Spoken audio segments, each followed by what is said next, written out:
Greetings, friends. Welcome back to another episode of Dreamscapes. Today we have our friend Karen Salita of KarenSalita.com. We're going to tell you more about her in just a moment. But first, stop what you're doing. Like, share, subscribe, tell your friends. Always need more volunteer dreamers.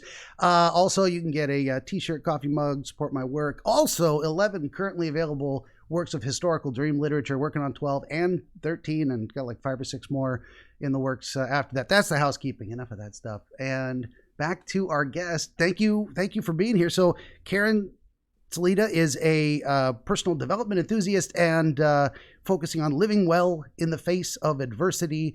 You've got a blog, Follow Your Wiggle, and you've got a book, 101 Soul Seeds for Reinventing Yourself. And I like to just throw it over to guests to tell us about themselves. Go ahead. Thank you. Yeah. Thanks, Benjamin. I'm really excited to be here. I'm really excited for this conversation. So a little bit about me. I work in industrial sales. I actually work with mechanics and I help troubleshoot mechanical issues. That is my day job.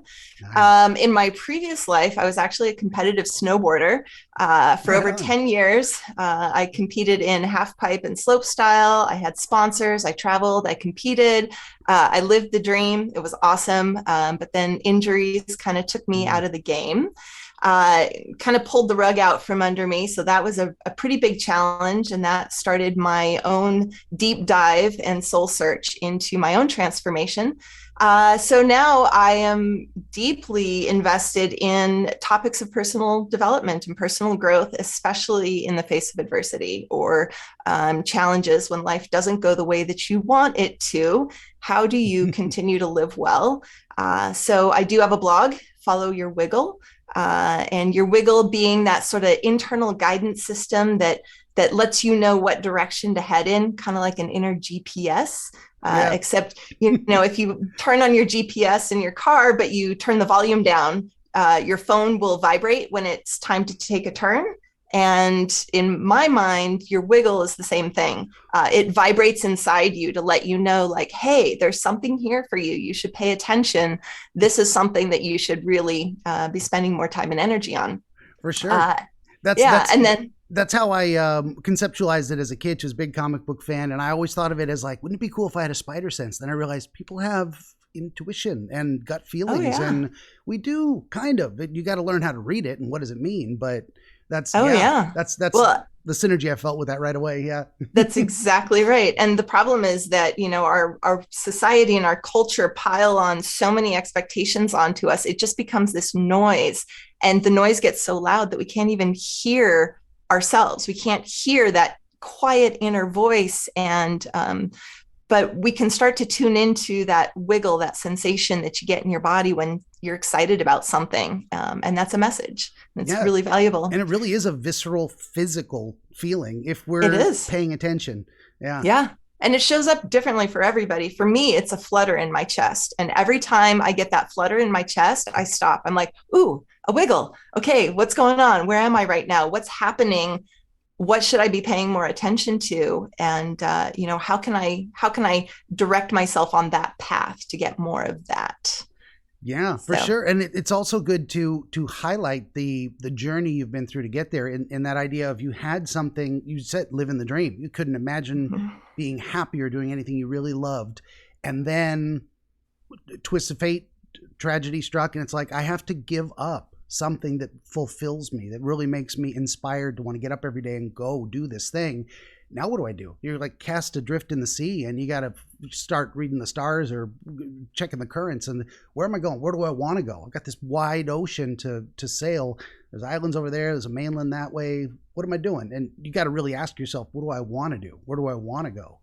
Yeah, that's exactly it. And, for me, I ended up in a really dark storm at that time. And I had to try to figure my way out, and I had to relearn myself. I had to get to know myself again, because snowboarding had become my identity. And when snowboarding was taken away, I just felt like everything had been stripped from me. My identity was gone. I felt like, I was just standing there naked, and I didn't know who I was anymore. And so as I really took this journey inside myself, started to recognize the guidance that I had, which started to show up in those wiggles and the messages that came to, bring me safe to shore, basically. And now I am loving the opportunity to share that with other people and help guide them as well. Yeah, definitely. That is, this is my background's in psychology, and all of this stuff speaks very strongly to that concept of, very often we embody this identity. Like you were saying, I am a snowboarder. That rug gets yanked out underneath you, and I no longer, well, now who am I? And that always makes me think of Alice in Wonderland and the caterpillar asking her, who are you? And she's just completely, it's like a Zen koan moment. Her brain stops. She's like, I don't know how to answer that question. I'm me. Am I? What am I?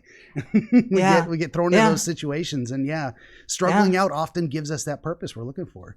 And I think a lot of people rely on their roles, the roles that they assume in life, for those identities. And so if you ask somebody who they are, they'll tell you they're, a wife, a mother, a daughter, and it's always who they are in relation to other people. But if you strip a person of those roles, which is kind of a painful experience for them, and then ask them, who are you? A lot of people don't actually know.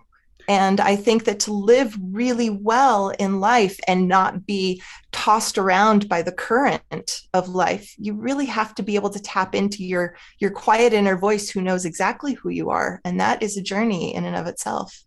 For sure. Yeah. I think the caterpillar also asks her, who are you when you're at home alone?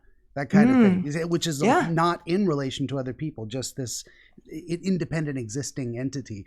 Well, I think that's exactly right. Thank you. Yeah. I think that's a pretty good introduction to who you are and what you do. Also, go ahead. I'll just share really quickly that I do take all of those ideas further in my book, 101 Soul Seeds for Reinventing Yourself, which is taking that exact idea of, if all of those roles are stripped away and you don't know who you are, how do you find yourself? Because reinventing yourself is not creating somebody new. It's coming back to who you already are. Yeah, very good. And I was going to mention that again. Yeah, your book, 101 Soul Seeds for Reinventing Yourself. And this is KarenSalita.com, SALITA, KarenSalita.com.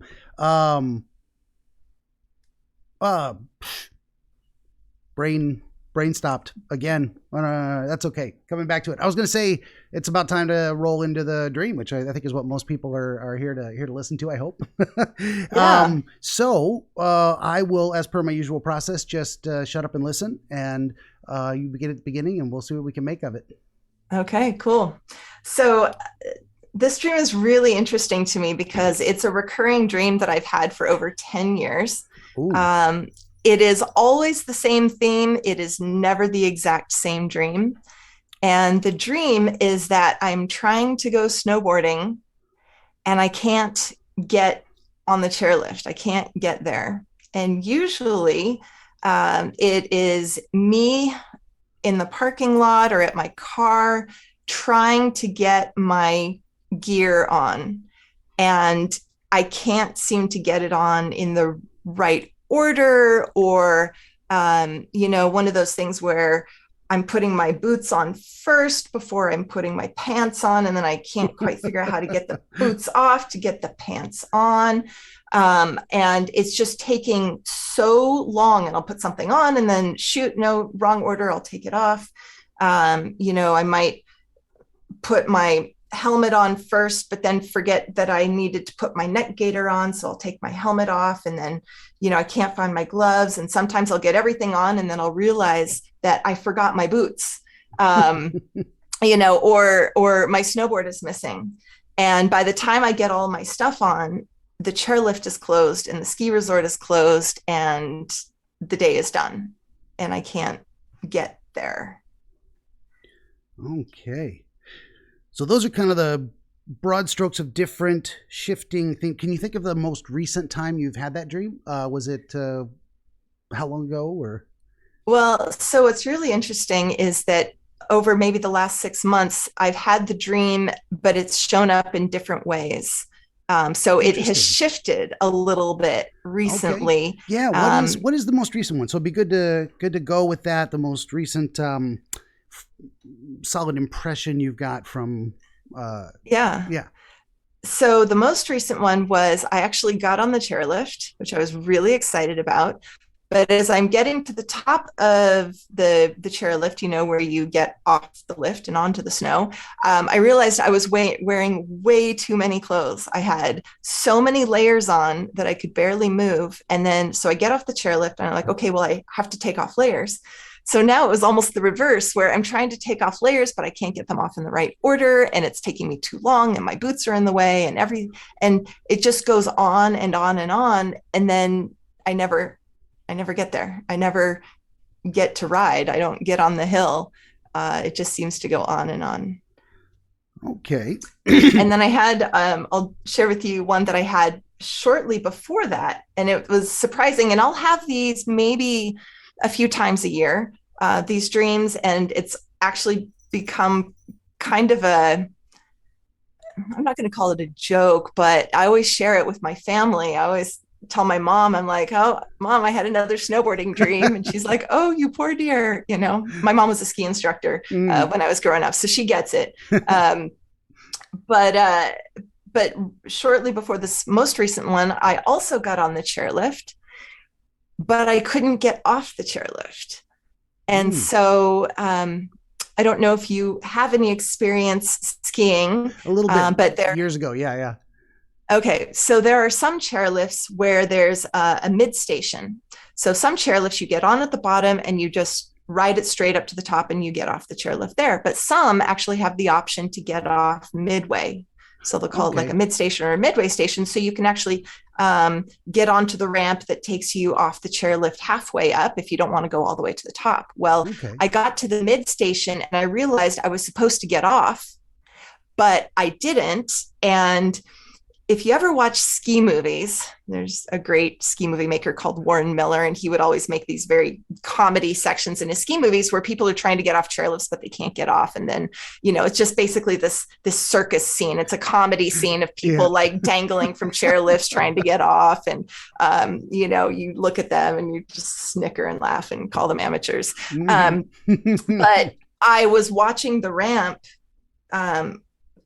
sort of below me get further and further away, and I was knowing that I was supposed to get off, and I thought I was going to have to jump, and jumping from chairlifts is never a good idea. Generally, no. And I just remember watching that ramp get further and further away and thinking that I was going to have to jump.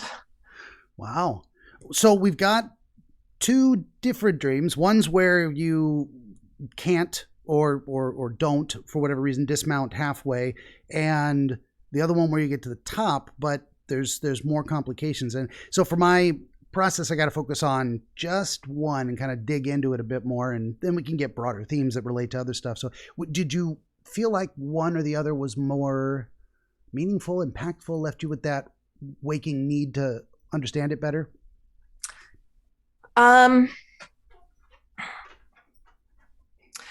Both of them really got my attention, and I thought, well, that's interesting, because I actually got further than I usually do, but both caused a lot of anxiety.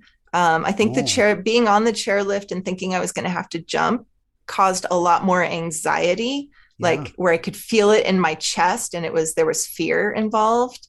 The one where I was wearing too many layers was basically just frustration, like I'm so close and I just can't get on the hill. Yeah. So it seems like the cat's making noises. So I always wonder if they're going to knock something over. I got a coffee pot over there. Kind of thing. Sorry. Extremely distractible. I remember what I was going to say earlier when I had the brain fart is these links will be in the description below. Hey, I came back around to me. I was like, I know I'm missing something. Okay. So it sounds like for you, maybe the one that was more intense is more meaningful. This is a difficult call too, because it might challenge you to dig into things that you find fearful more than things you find simply annoying or frustrating.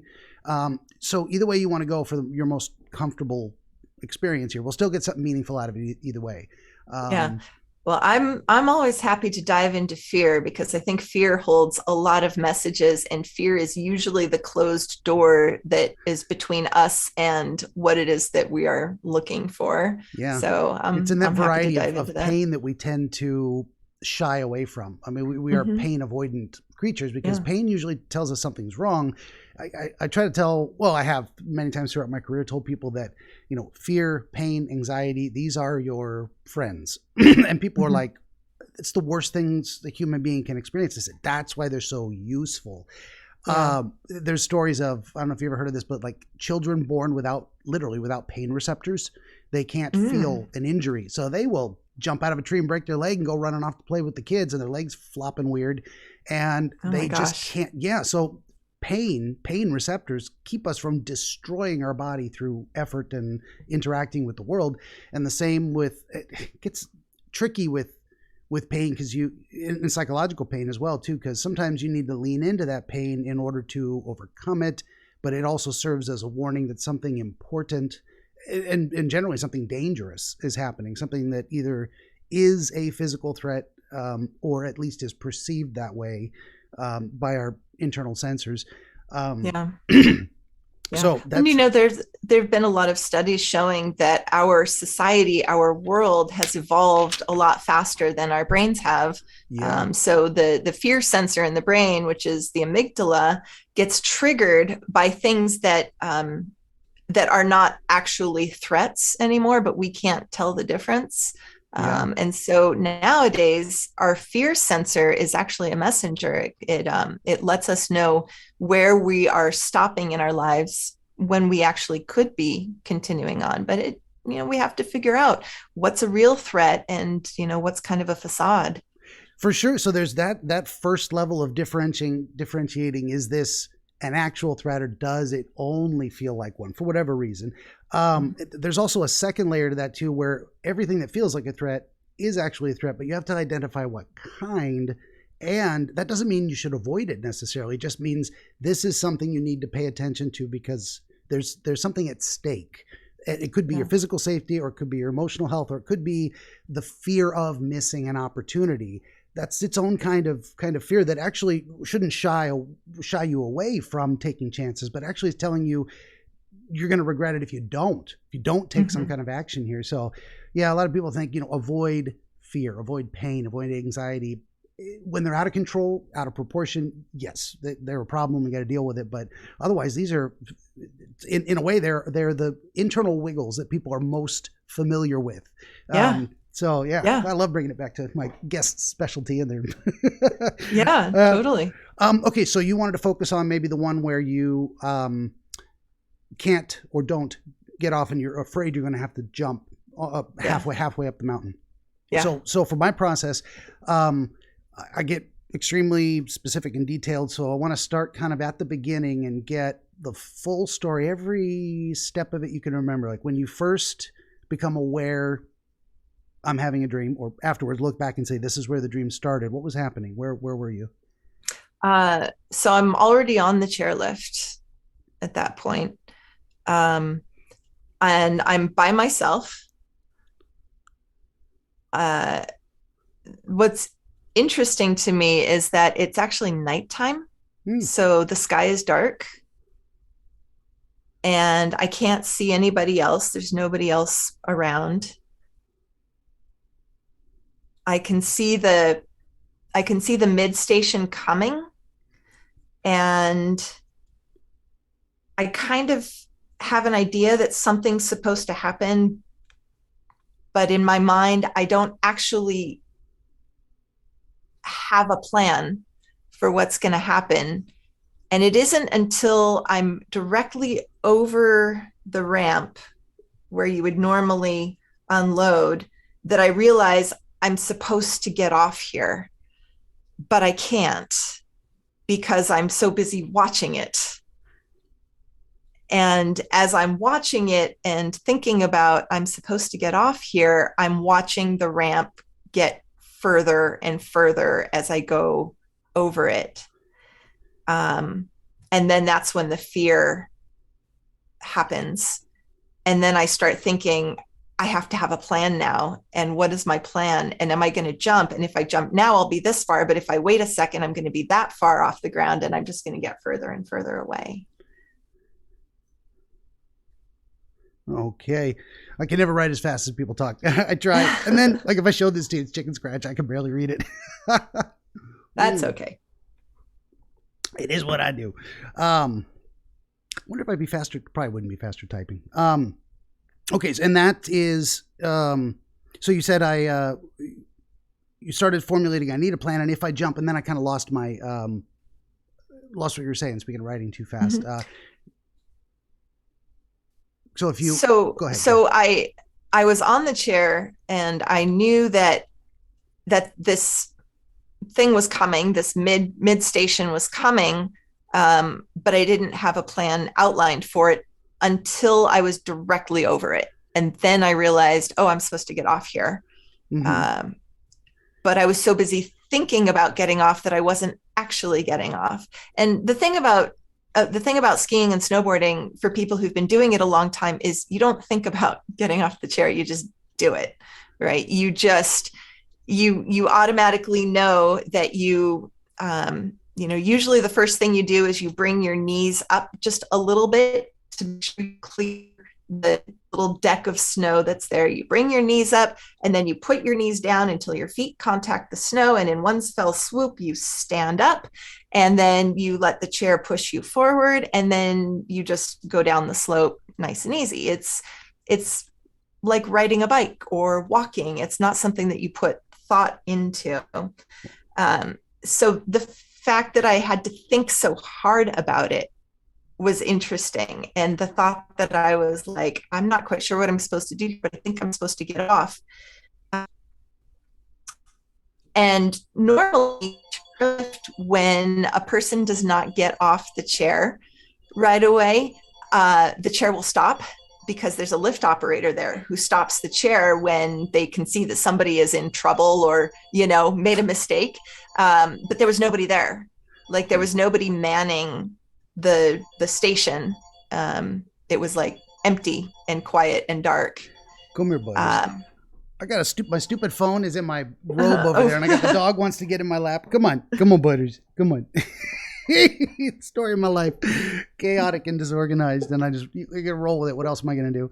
Sounds like you're trying to go snowboarding. Right, exactly. That's what that feels like. The first thing I thought when you were describing that is, so I remember doing that as a kid, and they say, tip your skis up because you don't want the tip to hit, because then you're going to flip yourself out of the chair because you're strapped to these boards.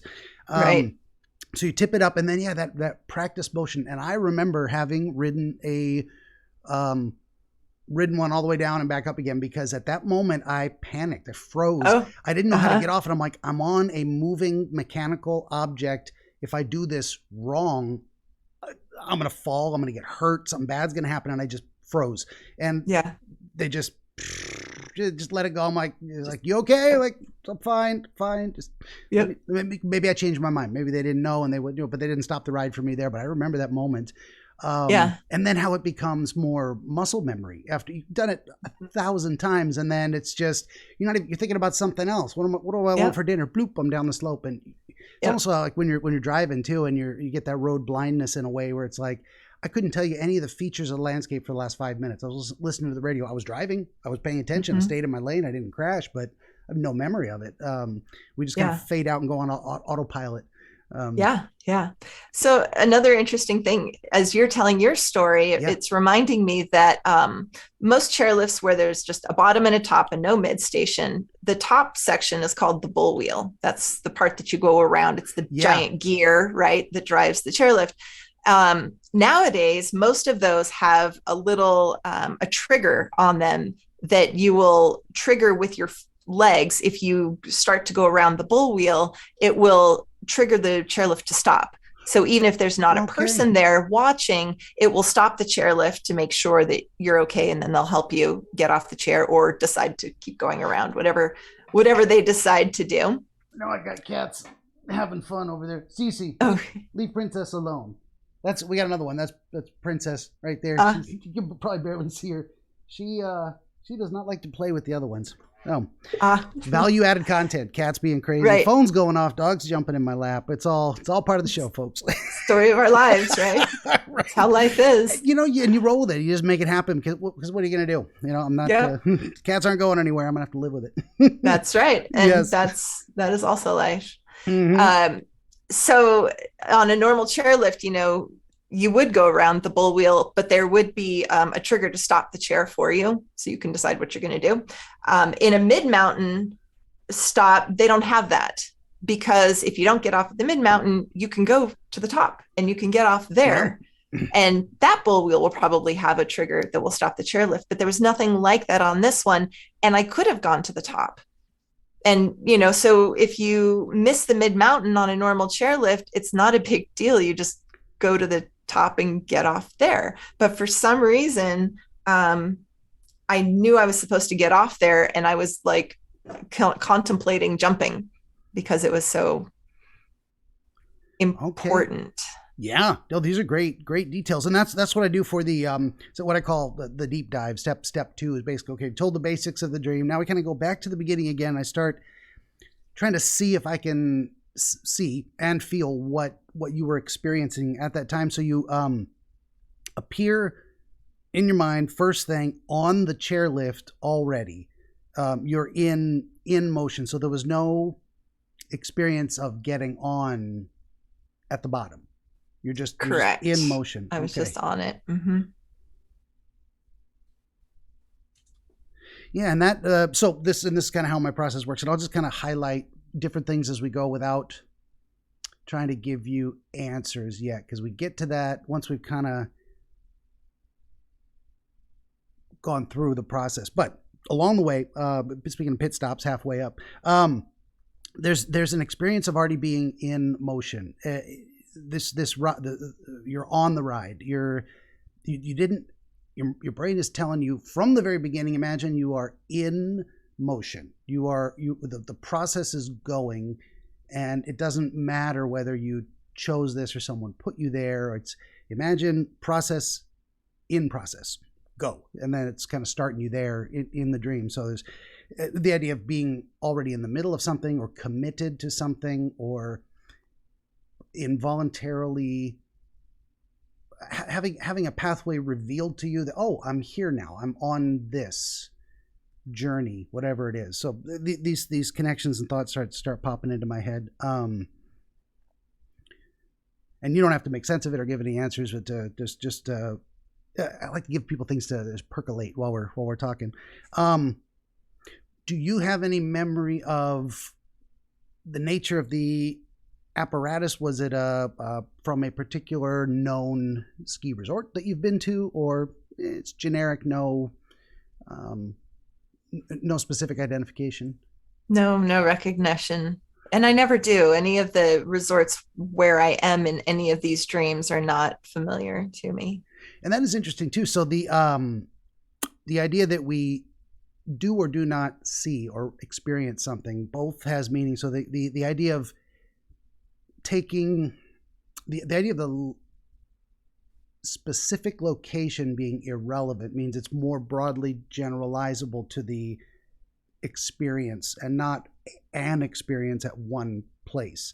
So speaking of which, I mean, one of the first, we were talking about all this, another experience came to mind, and I was foolishly alone on a chairlift and kicking my skis because I was bored and it was taking forever to get there, and my slippery pants slipped and I grabbed the back and I'm butt off the seat hanging from this thing, and I'm like, holy, and maybe it was only 20-30 feet, but I didn't want to drop that. Had to drag myself back up onto the chair, and I'm like, I'm not kicking my skis anymore. That was a very bad idea.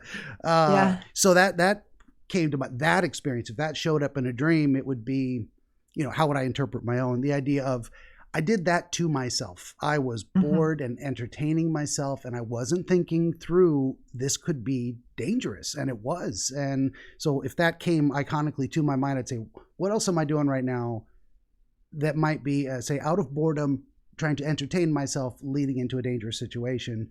Maybe I don't want to do that. Maybe it's trying to show me something in that vein. So that's kind of how the connections work too. So that jumped to mind on the broad concept of skiing in general versus a specific place.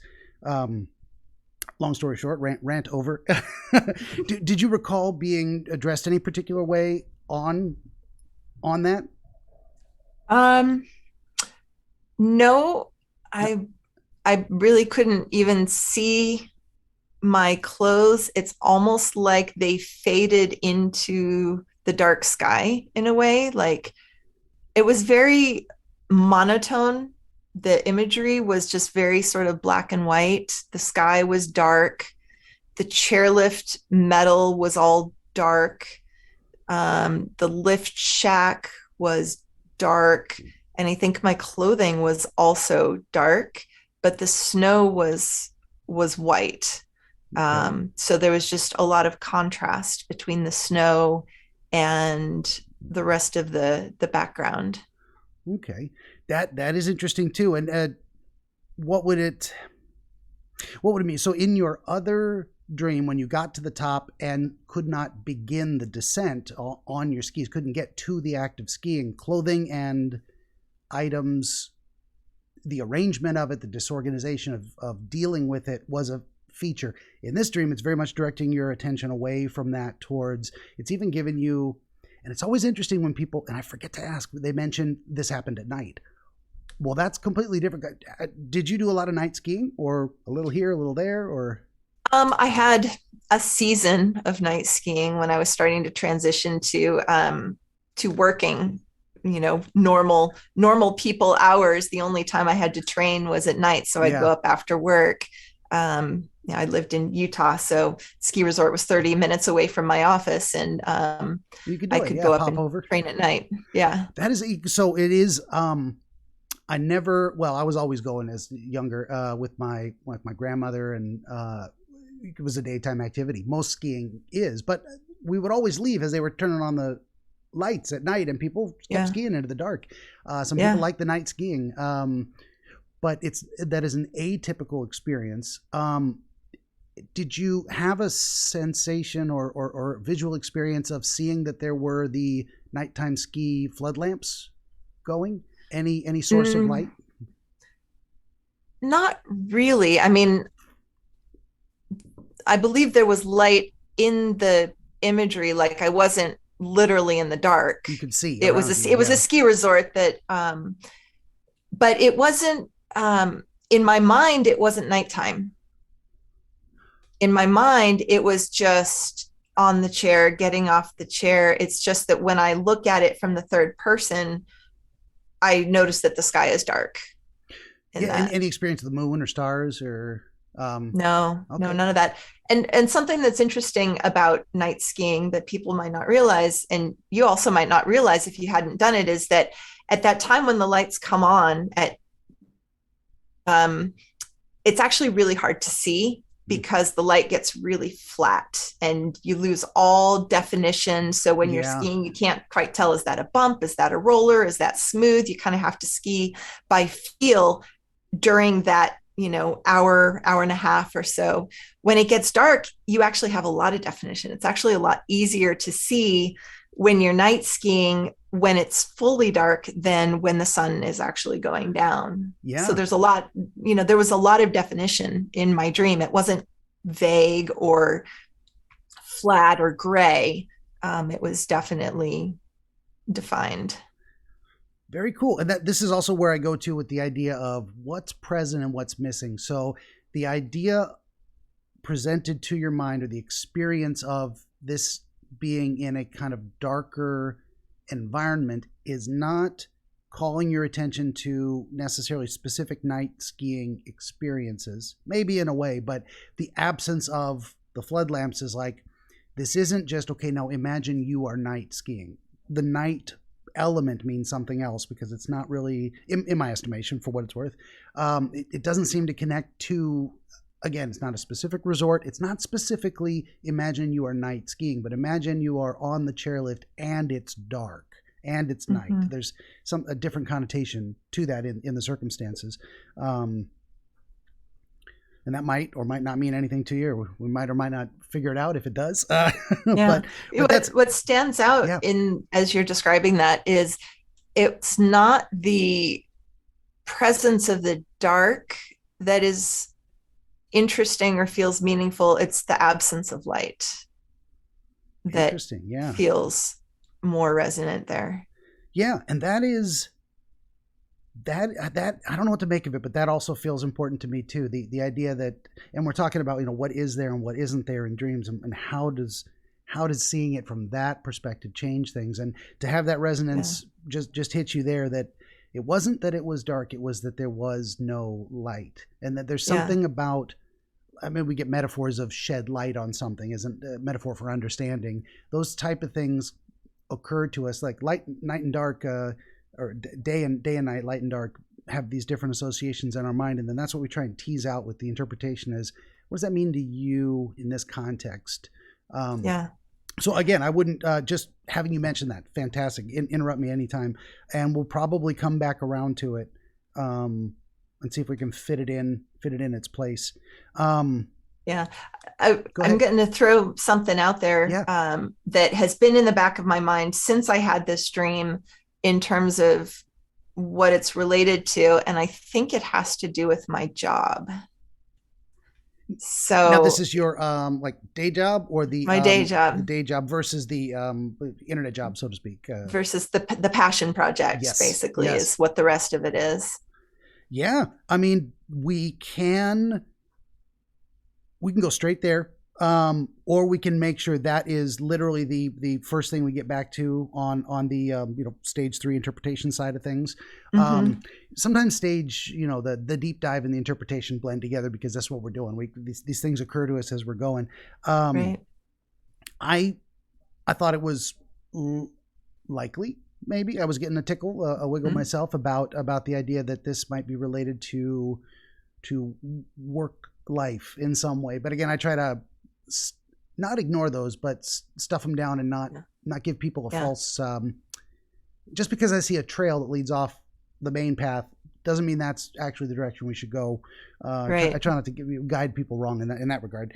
And I'm totally good with that. I think that when I woke up, that was kind of my first interpretation of it was that, but I also understand that there may be a lot more going on that I want to uncover before just going to what felt obvious, because it may actually not be so obvious. And that's why I'm excited to have this conversation with you and kind of hear your questions and your input. Yeah. And there's, so if we go back to some of the early, and I love editing historical dream literature, hey, buy my books. But looking back at say, how other doctors were publishing their works referencing Freud and talking about his ideas. And he came up with this idea of secondary elaboration, which means there's like the dream as related, the manifest and latent content in the dream. And there's kind of what happens when right after we wake up and we look back on it, and our first impression and what we assume. So that's a secondary elaboration. And sometimes that is spot on and amazingly insightful. Sometimes that is, here's how I can make sense of it in a way I'm comfortable with. That isn't necessarily true, but if I understand it this way, I can let it go and it doesn't have to bother me anymore. But it's not always the right answer. Sometimes it is.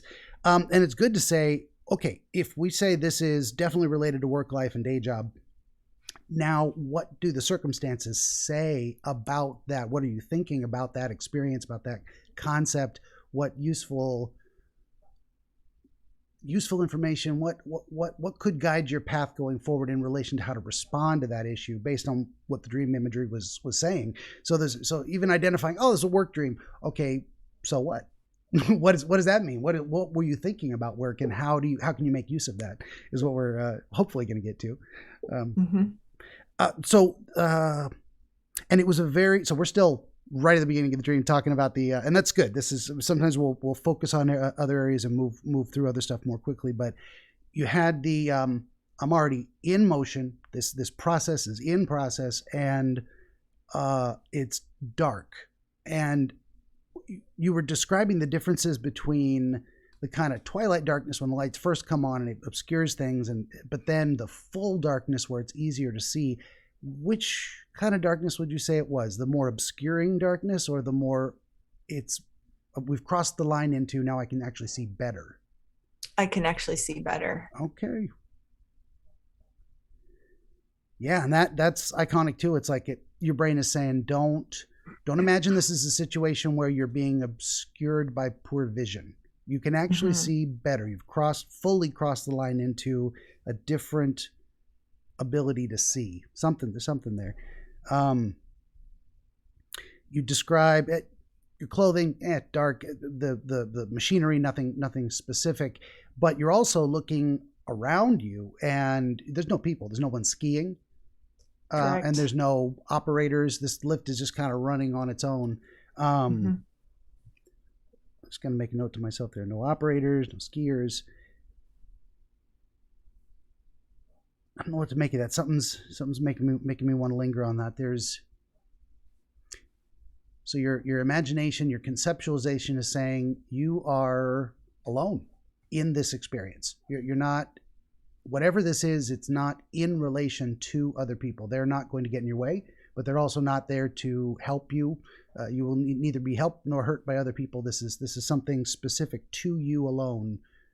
Maybe something only you can do, or only something you're able to understand or interact with outside of that connection to other people, without outside interference in a way.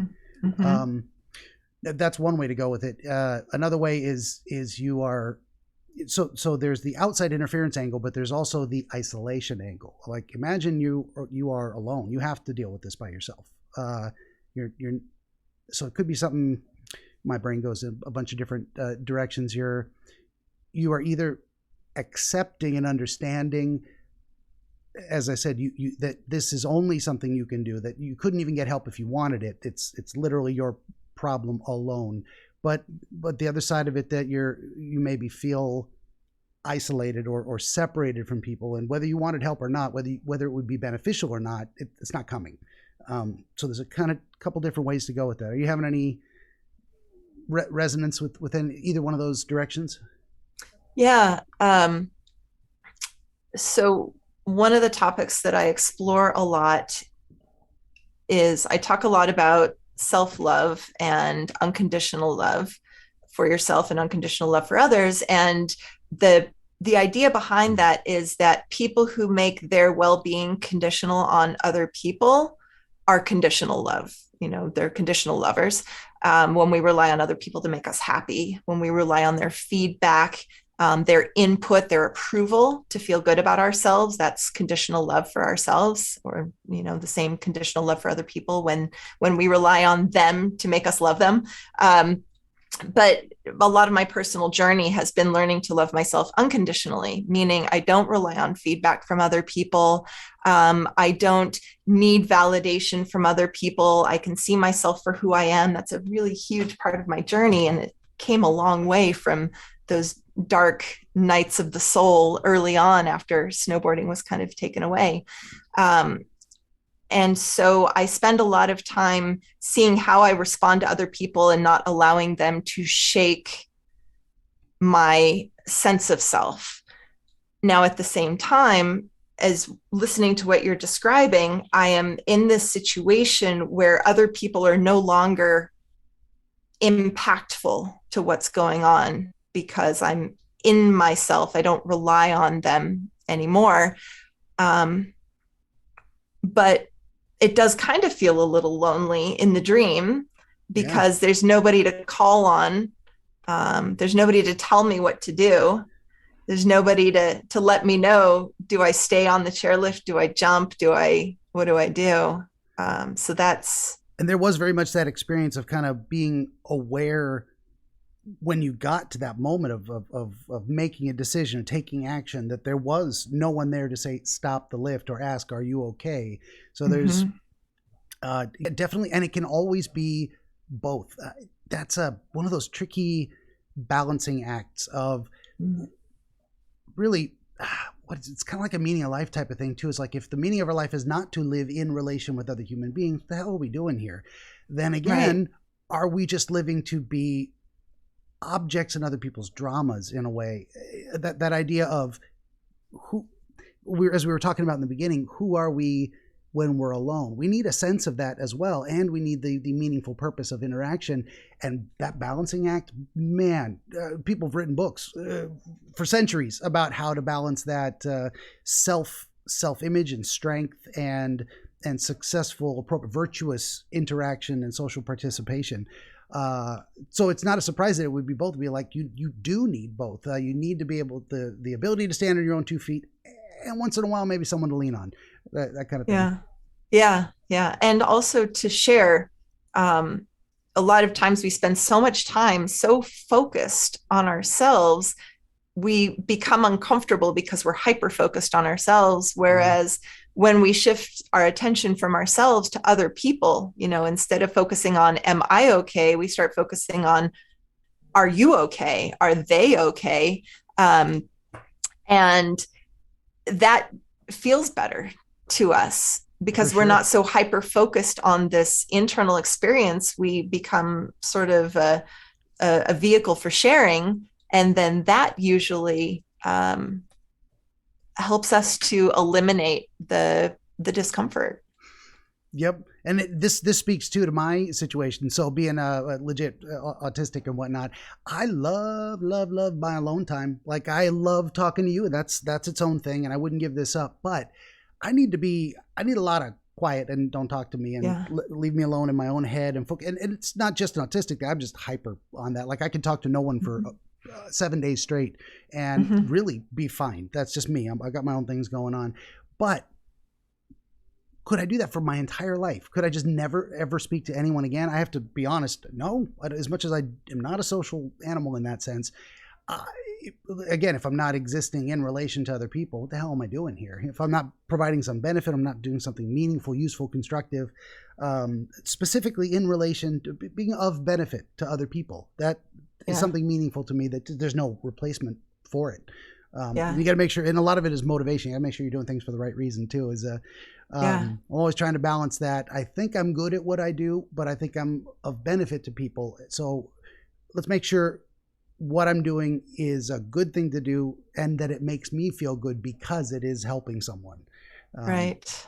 Well, it's almost like circuitry, right? Yeah. You create a circuit. You have energy or electricity coming out or coming in, and then you've got the energy and electricity going out, and it fuels itself, and it produces a current, and it produces light and electricity. But if you break that circuit, so that there's no longer energy coming in or coming out, then nothing happens. For sure. There's no light. Yeah. To go back to the dreams. So we just spent just that one image again. We got a whole 5-minute conversation on just that topic of what does it mean to have this experience of being alone during something else happening.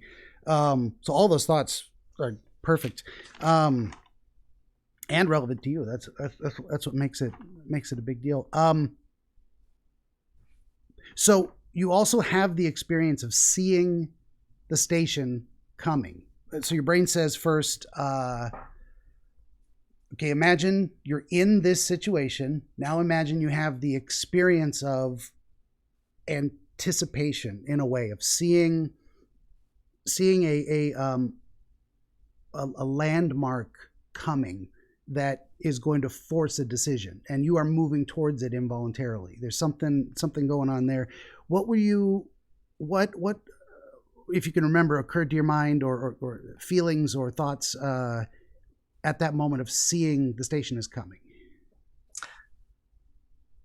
I didn't think I had to make a decision. Interesting. There was no immediate sense of urgency. No, it was just mid-station. Okay. That's interesting too. So the experience of approaching this particular place, just the act of approaching itself. And that's why I used urgency as because you see a car crash about to happen in front of you, you slam on the brakes, urgent, I need to do this. But this was not something that felt like it needed a response. It wasn't urgent until I was on top of it. Does that idea speak to you about anything?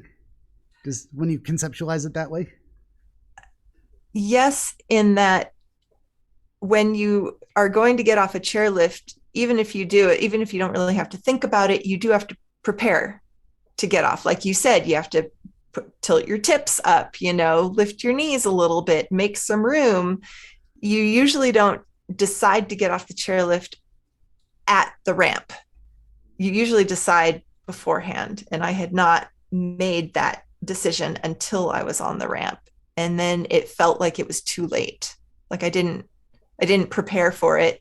And now it was too late. But is it too late? Because I can still jump. But should I jump because it's getting further away? And maybe that's not such a good idea. But if I had decided to jump when I first got there, I would be off by now. But I didn't. And now it's too late. And now I could get hurt. Yeah. And then you almost get in that little spinning thing where the urgency, the fear and anxiety feeling escalates as you realize it's not too late to make a decision, but every second of delay escalates the danger. That's why I wanted to focus on that a little bit too, is there's something about seeing a decision point approaching that in this moment your brain wanted to say, imagine you see a decision point coming and you do nothing. You don't even have the feeling of anticipation that a decision will be necessary. So that's speaking to some kind of approach to problem solving, maybe, or preparation, or procrastination, or those ideas start floating through my mind. And it could be in relation to something very specific that is then kind of iconically represented by the skiing metaphor in that sense, or it could be a broader approach to something. I don't know why for my mind it feels like when you mention like the day job thing is like there is maybe some real life circumstance where there is a decision point approaching, and at that moment you had this dream, you were at least felt like you were not taking it seriously, like you were not investing enough thought, enough preparation for something to happen that that your brain thought, okay, let me show you what will happen if you don't prepare. And it gives you this representation of not being ready to get off and waiting too long and panic. When I say all that, does something come to mind? I think I see a moment. Yeah. Well, I've been lingering in this space for a while of exploring these personal development topics that I'm so passionate about. And I love writing, and I loved writing my book. It was such an amazing experience. And the response that I get from it, from the people who've read it, who contact me and tell me how it's impacted their lives. There is this dilemma that I have between financial stability and security of my job, my career. I've been working for the same employer for 18 years. My job has shifted and changed over those years, but it's still basically the same type of job. And I'm good at it. I've achieved great competency with my job. And so there's this idea, do we do what we love and make money from it, or do we do what we love and make money somewhere else? And that's kind of been this dilemma that I've had, and I've been able to juggle and do both. I can earn my income and I can follow my passion and my writing without forcing it to earn me a living, which is pretty good. Yeah. But I do question, is that the path that I want to continue to be on?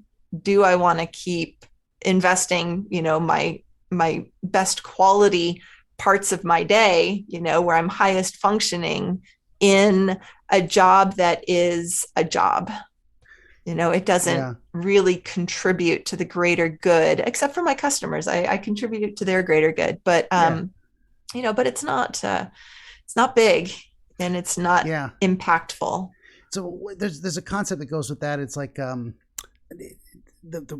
terminology is not coming to mind, but there's people that just kind of faithfully discharge something modestly significant. And modestly impactful in a way. It's like it helps the people you help, and you're good at it, and you do it with this what says there's a concept, and I don't know if something comes to your mind, but this it's people that it's not suffering in silence exactly, but it's similar to that concept of someone who just doesn't make a big deal. I just do what I do. Hey, it's my job, and I'm good. And they would never say they're good at it, and they would never claim it moves the levers of the world. But most of us, I think most people in general, are just living that life of you find something you can do, keeps a roof over your head, puts food on the table, gives you money to go see a movie once in a while, and very often that's we question whether that's fulfilling. And there was a movie that spoke to that idea. I don't think it was the Adam Sandler one where he fast forwards through all the boring parts of life in a way, and then he realizes he missed all the impact he had on his kids and other stuff, relationships with people. But there's a different. Is anything coming to mind in terms of like movies you've seen or books you've read where people just kind of quietly do their thing and they look back on their life and they're like, actually touched a lot of people. I didn't realize it until they got that perspective. Yeah, I can't think of anything offhand, but I mean, I think that is the human experience today. We live in a very industrialized society, especially here in America.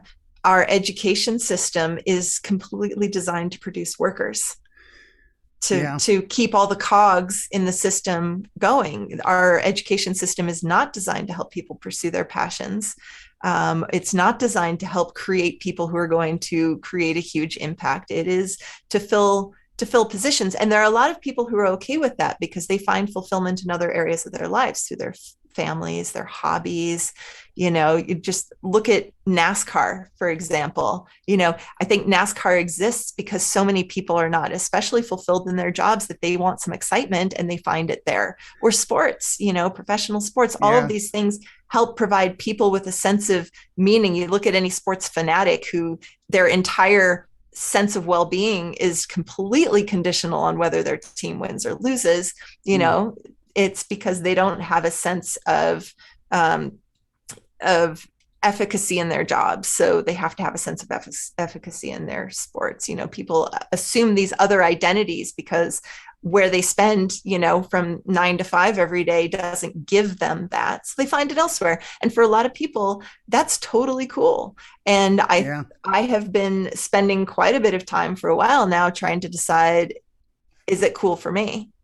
Can I find that thing that lights me up and, keeps that flame lit under me outside of my job if it's not going to be inside my job? And can I keep the two separate? Or am I allowing my energetic being to be drained during those, 9 to 5 hours so that there is not enough left at the end of the day for me? And I kind of struggle with that a little bit. It seems very relevant that this whole tangent and all of those thoughts and feelings come up when looking at the approach or preparation for a significant event, the need to make a decision and take action. And it seems like it's very relevant to that. And from the perspective of, there doesn't appear to be in your case a hard time limit on making a choice to invest more energy into your passion project versus the 9 to 5 stability. But your brain wanted you to say, okay, now imagine you're approaching the need to make that decision, or not the need, but imagine the opportunity presents itself.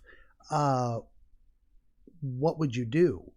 And there seems to be this representation of being unprepared when that moment arrives, and second guessing, double thinking yourself, this fear or anxiety of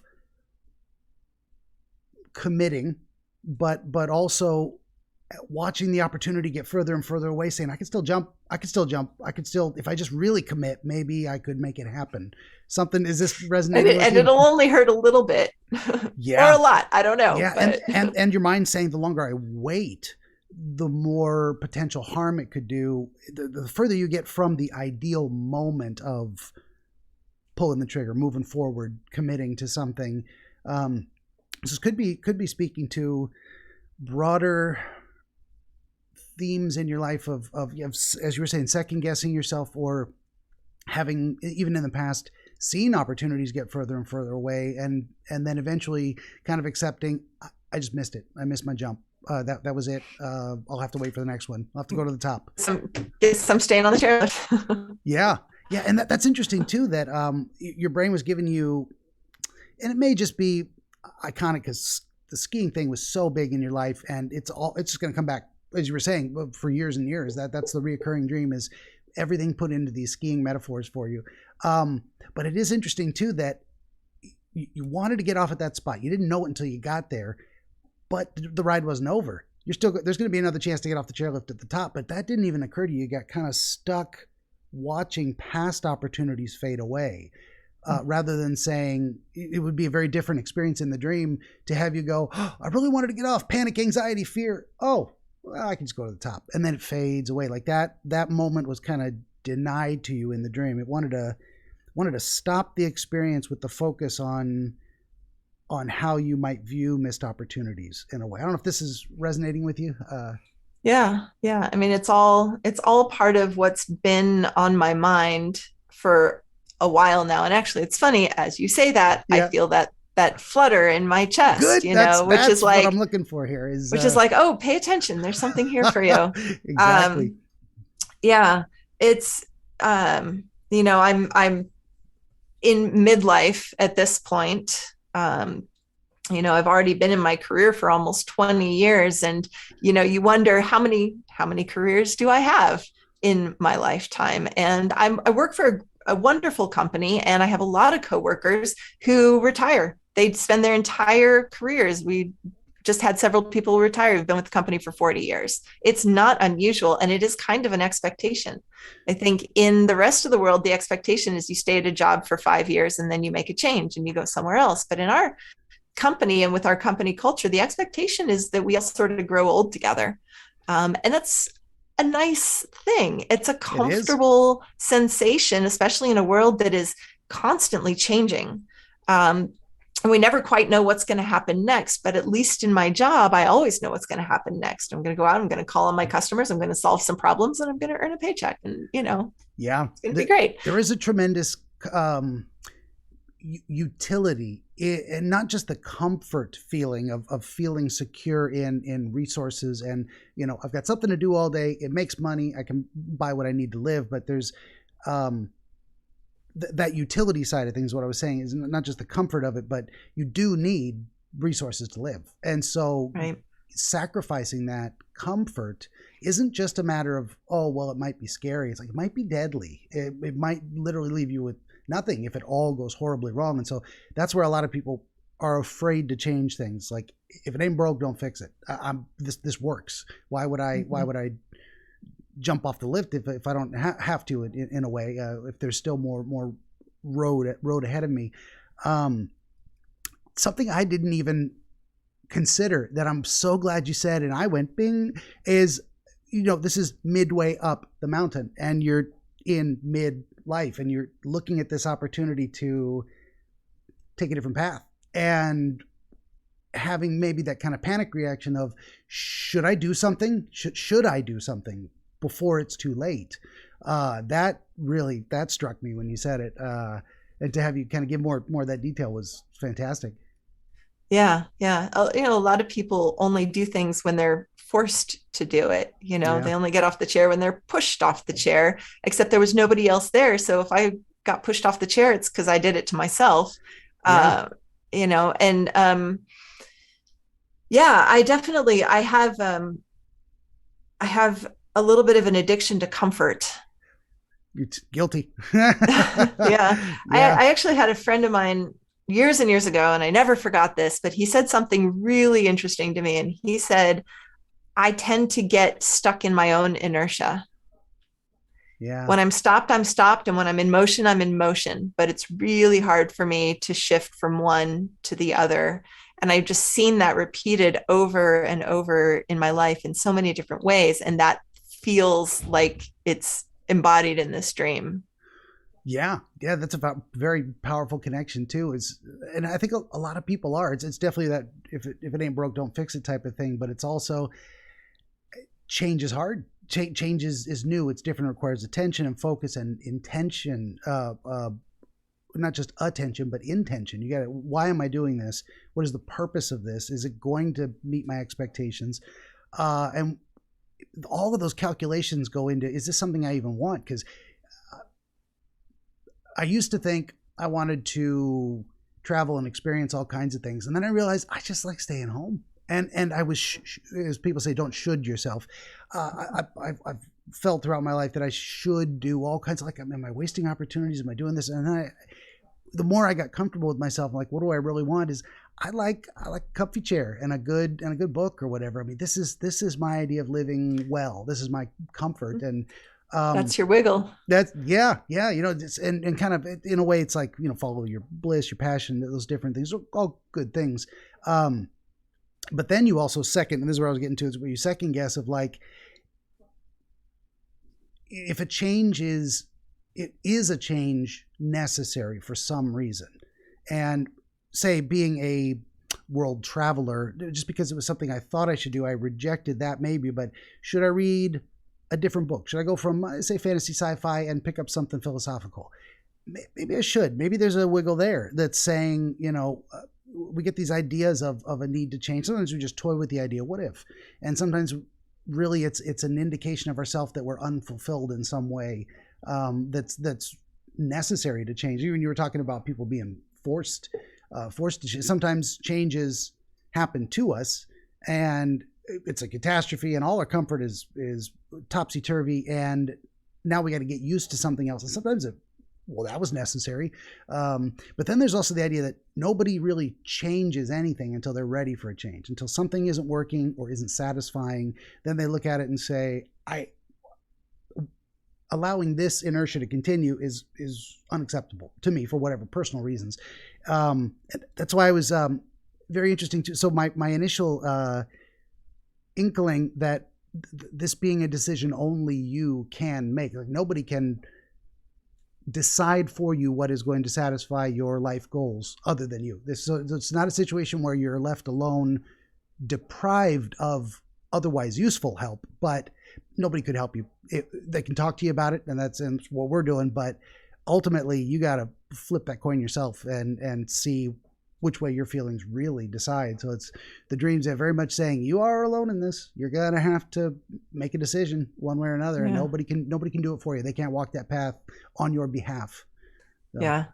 The term that comes to mind when you are sharing all of that is tipping point.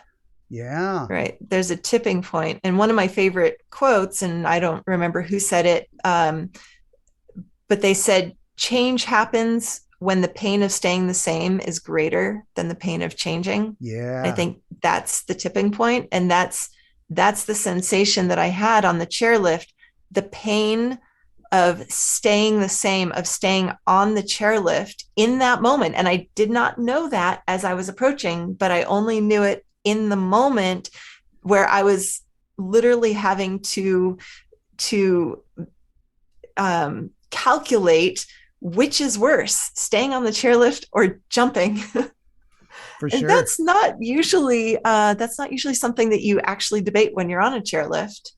Yeah. Oh, staying on the chairlift is always better than jumping. But in the dream and kind of in this space in my life, it is a question, where is the tipping point? Which is better? Yeah, for sure. I mean, for right now, it's also kind of iconic of the idea that even if you had a moment of panic when the opportunity presented itself and you're still inclined to want to try, the ride isn't over. You seem to be, as far as I can tell, balancing well the idea of, I work my day job. Maybe I'm putting too much energy into that I could use productively elsewhere, but I'm also still able to do this other stuff. My hobby, it maybe wouldn't make me as much money, but I don't have to give it up. I'm still doing it. That seems very related to that idea of the the machine itself, it's like the machine isn't dumping you off. It isn't saying, it isn't forcing a choice on you. It's presenting an opportunity, and you can pass it by if you want to. And you're going to be fine. There's not you're not heading for a cliff ahead and it's going to kill you. This is not like forced choice situations, definitely. And those are some of the hardest decisions to make. It's risk tolerance in a way. It's like, if I try for something better, I could end up worse. Oh man, what do you do with those type of things? Like, and it's a realistic possibility. It's not like, oh, I'm just blowing it out of proportion. It'll be fine. I'll be fine. You're not sure you'll be fine. The longer you wait, in some ways, and that's a different issue. But the just jumping in general, just that the leap of faith came to mind. That idea of committing to a path that you don't know how it's going to end. That's terrifying to most people, and rightly so. It's like you don't want to blindly leap over the edge of something you don't know what's down below. You don't know how far the drop is. Yeah. You don't know if there's a net. It's going to catch you. For sure. And there isn't always, but sometimes,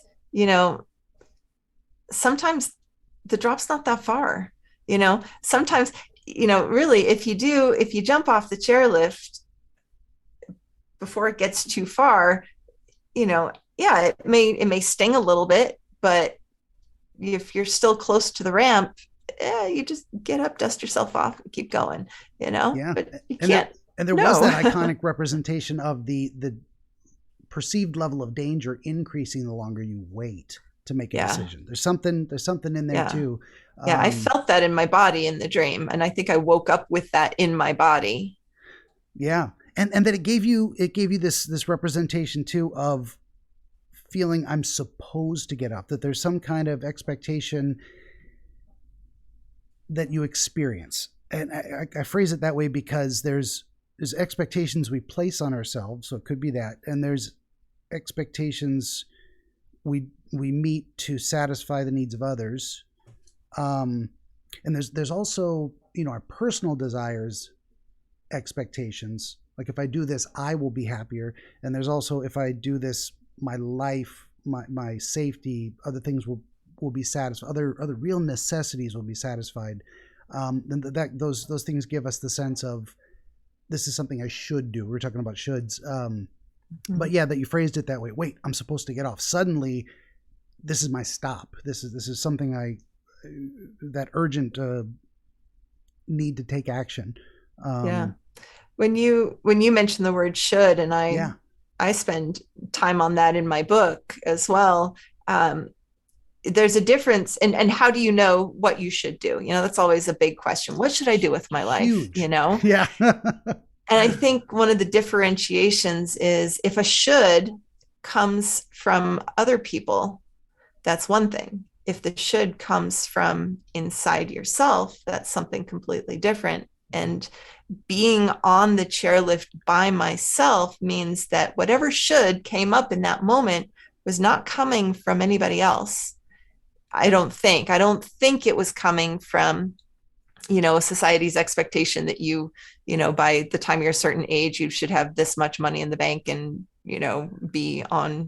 have a 401k or retirement plan or whatever. But maybe, I guess that is a should that could be part of the dream, but I don't feel like it was. Yeah, that would probably resonate. I think it's more important, as you were saying, that you were alone and that was a decision only you could make. It's an urgency that only occurred to you alone at that moment. That seems more important. And still that idea that that the fear only happens in retrospect. So there was not a fear of approaching a destination. There was this fear or anxiety that only happened as the moment arrived. And we're kind of down to the bottom of the dream chronologically in that sense. So I had something I was going to say about that. I did. Oh, it's gone. Oh, maybe. Did we ever get a satisfactory approach to the concept of it being nighttime? I mean, I know we talked around it a little bit, and we're going to come back to some of these other things. Did I? Because sometimes I talk so much I can't remember if I've said something or not. Or, but do you feel like we satisfactorily explained why night? Why this night that actually allowed you to see clearer than the twilight? Maybe not as good as the day, but what do you Well, think? the thoughts that came through my mind as we were talking about it, which I don't think we really talked about, but I Yeah. mentioned it wasn't so much about the presence of the dark, but it kind of felt like an absence of light. Yes. Yes, that's right. Right. And Yeah. so it does kind of feel, it feels like I'm not in a bad place by any means. I'm in a wonderful place of creation and Yeah. really putting myself out there in the world and doing difficult things and following through and completing tasks and things like that, which feels really good. But there is an absence of light that should normally be there.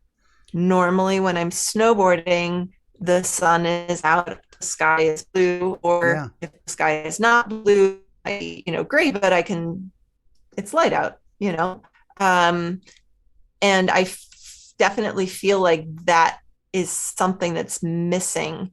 So it's an absence of light, and yet I can see clearly.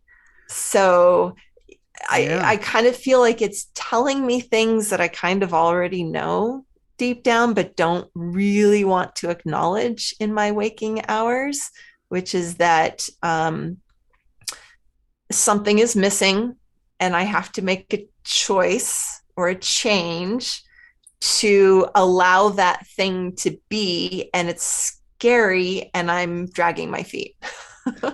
I mean, I if mean, I'm in motion, but I'm not trying too hard to plan ahead, except that I'm anticipating that I may have to jump or something. yeah. I may have to make a decision. I may have to do something that scares me.